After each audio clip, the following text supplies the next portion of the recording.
Sir काल पहाटे पावणे 2 वाजता विधेयक पारित झालं.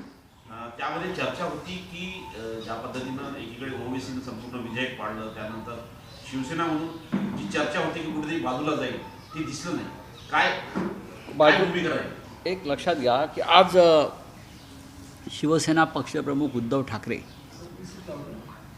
हे या विषयावरती पत्रकार परिषद मुंबईत घेत आहेत आणि त्यात शिवसेनेच्या भूमिकेविषयी सविस्तर ते त्यात माहिती देतील आणि चर्चा करतील.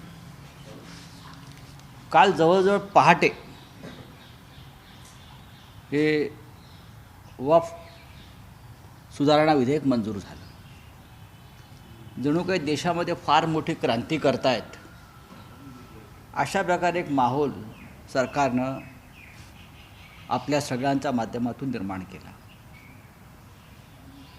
ते बिल मंजूर झालं आणि आमचे सन्माननीय प्रधानमंत्री परदेश दौऱ्यावर गेले. थायलंड, बँकॉक वगैरे भागात काल पहाटे प्रधानमंत्री गेले. या बिलामुळे या देशामध्ये काय होणार आहे आणि यापूर्वी काय झालं, हा सगळा व्यवहार जो आहे हा मुस्लिमांच्या संपत्तीवर कब्जा मिळवण्याचा आहे. याच्यामध्ये फार मोठं महान कार्य आहे का गरीब मुसलमानांना याच्यातून खूप मोठं त्यांचा उद्धार होणार आहे वगैरे जे काही भाषा काल केली हे पूर्णपणे ढोंग आहे. 2.5 लाख कोटीच्या वर ज्या प्रॉपर्टीची किंमत मूल्य केलेलं आहे अशा प्रॉपर्टीवरती आपला अधिकार राहावा यासाठी काल हा सगळा खेळ झाला. अल्पसंख्याक असतील, मुसलमान असतील, त्यांच्या महिला असतील, यांचा उद्धार कसा होणार याच्यातून. पण एक काल मात्र अमित शहांच्या पोटातून एक सत्य बाहेर पडलं. त्यांच्या भाषणात जर आपण ऐकलं असेल की 2025 पर्यंतच्या मशिदी, मदरसे, दर्गे याला ते हात लावणार नाहीत बोलले ना ते. पण रिक्त जमिनींची विक्री करू आणि त्या पैशातून आम्ही गरीब मुस्लिम महिलांना दान देऊ. म्हणजे शेवटी खरेदी विक्रीवर ते आलेले आहेत. शेवटी हे संपत्तीचं रक्षण करते ना. आम्ही तुमच्या जमिनींचं रक्षण करण्यासाठी हा कायदा आणला असेल.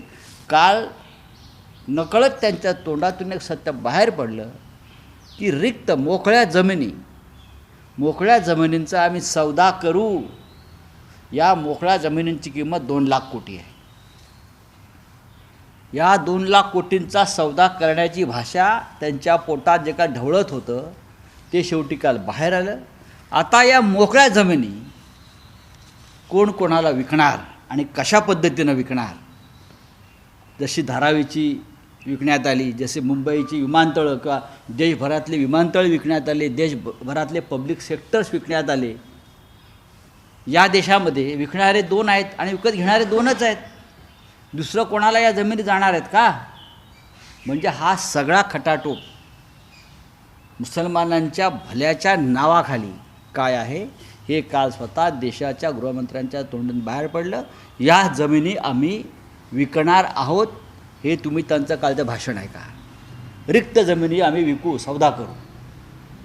जे कालपर्यंत आम्ही संपत्तीला हात लावणार नाही, ही गरिबांची संपत्ती आहे, आम्ही त्यांचे रक्षण करते आहोत, काल त्यांचा हे ढोंग नकळत बाहेर पडलं. आता ह्याच्यामध्ये जर तुम्ही असं म्हणत असाल किंवा फार मोठ्या उदात्त हेतूने बिल आणलं, स्वतःच ते उघडे पडले काल. या जमिनी त्यांना विकायच्या आहेत, या जमिनीतून त्यांना पैसा मिळवायचा आहे, या जमिनींचा त्यांना व्यापार आणि व्यवहार करायचा आहे आणि तो सुद्धा आपापसातल्या लोकांमध्येच करायचा आहे. 2 लाख कोटीच्या वरच्या या जमिनी आहेत, कमी नाहीत.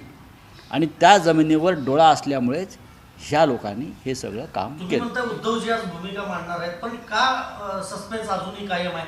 तुमचा पाठिंबा आहे की विरोध आहे अजूनही स्पष्ट झालं. काल आम्ही काय मतदान कुठे केलं तुम्ही काय म्हणताय. काल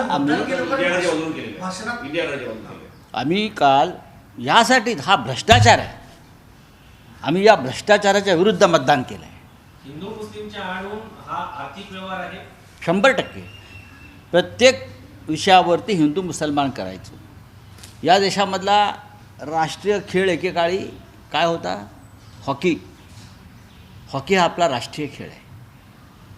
त्यानंतर आमचे जयभाई शहा हे क्रिकेटचे सूत्रधार झाल्यावरती राष्ट्रीय खेळ झाला क्रिकेट. आणि त्याच्यामध्ये सुद्धा हिंदू मुसलमान IPL पण आणले ह्यांनी. म्हणजे आता मुसलमानाच्या विरुद्ध मुसलमान लढवला जातो आहे जसं IPLमध्ये असतं, आणि हिंदूच्या विरुद्ध हिंदू लढवला जातो. असं एक नवीन धार्मिक IPL सुद्धा लोकांनी सुरू केलं. हे या बिलाच्या निमित्तानं आपण प्रत्येक ठिकाणी हिंदू आणि मुसलमानाचा खेळ हा नवा राष्ट्रीय खेळ ह्या लोकांनी सुरू केलेला आहे. कालचा जो बिलाचा मसुदा आणि कालची भाषणं जर ऐकली तर त्याच्यामध्ये फक्त संपत्ती संपत्ती आणि संपत्ती, त्याच्या पलीकडे वेगळं काही नाही. यांना स्वप्नातसुद्धा संपत्ती दिसते. खाता पिता उठताना यांना फक्त जमिनी आणि संपत्ती दिसतात. आणि मग ते धार्मिक संपत्ती असेल, सामाजिक संपत्ती असेल किंवा राष्ट्राची संपत्ती असेल. रात्री 2:30 वाजेपर्यंत कामकाज चाललं त्यावेळेला दोनदा देवेंद्र फडणवीसांनी काल ट्विट केलं. तुम्ही सुद्धा त्याला एकदा उत्तर दिलं. हे वारंवार असं का पहिल्या सकाळी ट्विट केलं त्यांनी म्हटलं की शिवसेना काय त्यांना- केलं ते लक्ष आहे. बघा, त्यांना- रात्री पुन्हा तेच ट्विट केलं त्यांनी पुन्हा तुमच्यावर टीका केली. त्यांना दिवस रात्र पहाटे शिवसेनेची भीती वाटते. अजूनही ओरिजिनल शिवसेनेची. त्याने केलेलं जे पाप आहे शिवसेना फोडण्याचं ते त्यांना अजून पचवता आलेलं नाही आहे. आम्ही त्यांचं ढोंग आणि त्यांचं पाप सदैव उघडं करत असतो. आणि कालसुद्धा आजसुद्धा मी सांगतोय ना, महाराष्ट्रामध्ये मुंबईमधल्या जमिनींचे व्यवहार आधीच झालेले आहेत वक्फ बोर्डाच्या विधेयक सादर व्हायच्या आधी. आधीच. आणि त्यासाठी त्या विधेयकाला त्या जमिनींच्या खरेदी विक्रीला कायदेशीर स्वरूप आणण्यासाठी हे विधेयक आणण्यात आलं. हे विधेयक आणण्यात आलं. हे स्पष्ट आहे. एका उद्योग त्याच्यामुळे देवेंद्र फडणवीस यांची भीती मी समजू शकतो. आम्ही त्यांना एक्सपोज करणार आहोत आणि करत आहोत. त्यांची भीती जी आहे ही आम्ही समजू शकतो. त्याने उगाच राष्ट्रीय ऐक्य, हिंदू मुसलमान ऐक्य, मुसलमानांचा मसिहा. काल जर तुम्ही अमित शहांचं भाषण ऐकलं असेल तर मुस्लिमांचं इतकं लांगूल चालन बॅरिस्टर जिनाण्यासुद्धा केलं नसेल, ओवेसींनी केलं नसेल आणि शहाबुद्दीननी केलं नसेल. इतक्या भयंकर पद्धतीनं काल त्यांचं भाषण हे मुस्लिम लांगूल चालवण्याचा एक अत्युच्च नमुना होता. फक्त मुस्लिम, फक्त मुस्लिम, आम्ही मुस्लिमांसाठी हे करतोय, आम्ही मुस्लिमांसाठी ते करतोय, आम्हीच मुस्लिमांचे अल्लाह आहोत, आम्हीच मुस्लिमांचे पैगंबर आहोत. या पद्धतीचं भाषण पाकिस्तानचा निर्माता बॅरिस्टर मोहम्मद अली जिनानेसुद्धा कधी केलं असेल तर मला दाखवावं. जे अमित शहा आणि त्यांच्या लोकांनी केलं. याचं कारण 2 लाख कोटीच्या जमिनी. पण तुमच्यावर पण काल BJP टीका केली. अरविंद सावंतांचं भाषण संपल्यानंतर तुम्ही आज शिवसैनिक वाटत नाही, काँग्रेससोबत गेला म्हणून आज तुम्ही का काँग्रेसबरोबर केला? काँग्रेसने मिळवलेलं तुम्हाला स्वातंत्र्य चालतं आहे का?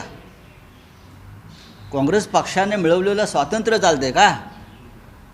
तुम्हाला गांधींचं नेतृत्व चालतं आहे का? हे मूर्ख आणि भंपक लोक आहेत.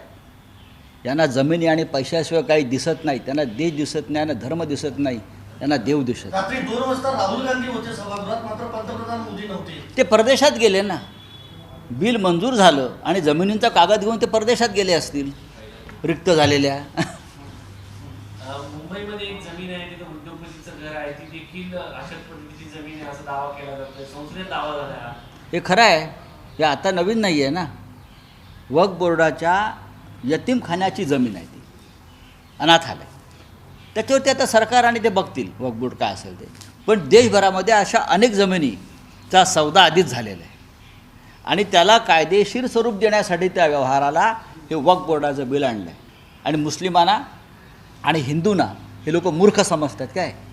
राज्यसभेत तुम्ही कोणाला तरी बोलताना सांगितलं की 10 वेळा पक्ष बदलणारे मला शिवसेना. कसं आहे की हे भारतीय जनता पक्षाचे काही बाडगे असतात. हे कधी काँग्रेस पक्षातून आलेले आहेत, कधी अन्य पक्षातून आलेले आहेत. आम्ही बोलायला उभं राहिल्यावरती ते पाठीमागून आम्हाला डिस्टर्ब करतात, कारण आम्ही त्यांच्यावरती हल्ले करतो. आणि काल तशा प्रकारचा एक प्रयत्न होत होता एका गटाकडून बाळासाहेब ठाकरेंचं नाव घेऊन. त्याच्यामुळे मला तो रुद्रावतार आणावा लागला. त्यांना शिवसेना राज्यसभेत मानलं जातंय, होय. कसोटी वाटते सरकार. अजय बघा, असं आहे की त्यांच्याकडे बहुमत आहे. आणि काल जर तुम्हाला माहीत असेल लोकसभेत जे बिल मंजूर झालं ते 300 पार नाही करू शकले. ते 300 पार करू शकले का? बहुमताचा आकडा किती आहे? 283. बरोबर ना? 283 हा जर बहुमताचा आकडा असेल तर 273 असेल. 283 273. काही लोक गैरहजर असतात, काही अमुक असतात, तर त्यांना किती पाठिंबा आहे? उलट विरोधी पक्ष एकजुटीनं उभा होता, भक्कम होता. 232. काही लोक आमचे गैरहजर होते. तर आमचे शिवसेनेचे अष्टेकर आजारी आहेत, ते हॉस्पिटलला आहेत, ते गैरहजर आहेत. हां, त्याच्यामुळे फार मोठी त्यांनी ताकद दाखवली काल असं नाही. सर, टॅरिफ लावण्यात आलाय ट्रम्पने, हे सगळं घडत त्याच्यासाठी ते ट्रम्पने लावलेल्या टेरिफवरचं लक्ष जे विचलित व्हावं या देशाचं, लोकांचं, त्याच्यामुळे महागाई वाढणार आहे, ज्याच्यामुळे बेरोजगारी वाढणार आहे, ज्याच्यामुळे उद्योग बंद पडणार आहे. 26% टेरिफ ट्रम्पनी काल लावलं. आणि कालचा दिवस जो टेरिफ लावण्याचा होता तो दिवस त्यांनी हे बिल आणण्याचं, हे दिवसभर मीडियामध्ये बाहेर फक्त या बिलाची चर्चा राहावी, ट्रम्पनं लावलेल्या टेरिफची चर्चा होऊ नये यासाठी काल हे बिल आणलं. कालचा दिवस त्यासाठीच निवडला गेला, सगळ्यांना माहिती आहे. 26% टेरिफ लावलेलं आहे. त्याच्यामुळे आज रुपया कोसळला, शेअर बाजार कोसळला, आर्थिक अराजक माजलं आहे, अनेक उद्योगांवर संकट आलेलं आहे. ही भविष्यामध्ये देशामध्ये ज्या प्रकारचं आर्थिक अराजक माजणार आहे त्याचं हे द्योतक आहे. आणि म्हणून त्या सगळ्यावरचं लक्ष काढण्यासाठी हे संपत्ती विधेयक आणलं. डॉक्टर नसलो तरी अनेक ऑपरेशन केलेत, अनेकांच्या मानेचे पट्टे, कमरेचे पट्टे निघून गेले, असं पुन्हा एकदा उपमुख्यमंत्री एकनाथ शिंदे म्हणतात. त्यांच्या पाठीला सुद्धा एक असा कणा लावण्याची गरज आहे. जी दिल्ली पुढे वारंवार वागतात ना, झुकतात, माना डोलवतात, ते त्यांना जो मान हलवण्याचा विकार जडलेला आहे सारखा, मी त्या आजाराचं नाव घेणार नाही, तर त्याच्यावर त्यांना उपचाराची गरज आहे. आमच्या मानेचा पट्टा गेला, पण तुमच्या गळ्यात जो दिल्लीचा पट्टा पडलेला आहे गुलामगिरीचा, त्याच्यावर बोला. चला. भाजप वारंवार छत्रपती शिवाजी महाराज हे हिंदुत्ववादी होते असंच सांगतं, पण कारण नितीन गडकरींनी स्पष्ट केलं की 100% छत्रपती शिवाजी महाराज हे सेक्युलर होते.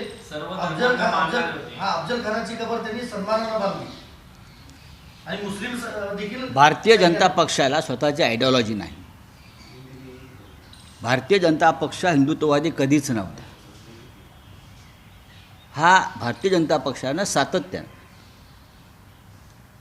एक राजकीय भूमिका घेतली सोयीची, आणि ती वेळोवेळी बदलत गेले. त्यांना छत्रपती शिवाजी महाराज, वीर सावरकर, सरदार पटेल हे त्यांच्या राजकीय स्वार्थासाठी हवे असतात. भारतीय जनता पक्षाच्या लोकांनी शिवचरित्राचा अभ्यास करावा, आणि खास करून जे बाडगे त्यांच्या पक्षामध्ये आलेले आहेत त्यांनी करावा. आजच राष्ट्रीय स्वयंसेवक संघाचे सरसंघचालक मोहनराव भागवत यांनी काल सांगितलं की छत्रपती शिवाजी महाराज हे आमचे आदर्श आहेत, आणि त्यांनी समाजातल्या सगळ्या वर्गाला एकत्र करून राज्य स्थापन केलं.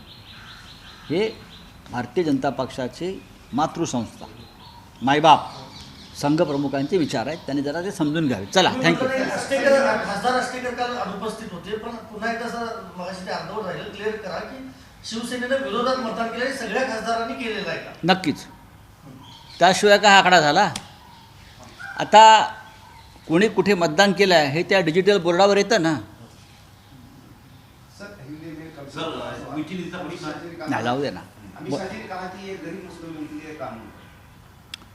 देखिए, कल का अगर आप भाषण फिर एक बार सुन लीजिए, चाहे अमित शाह जी हो, चाहे उनके साथी हो, मुस्लिम तुष्टीकरण का इतना बड़ा नमूना हमने इतिहास में देखा नहीं.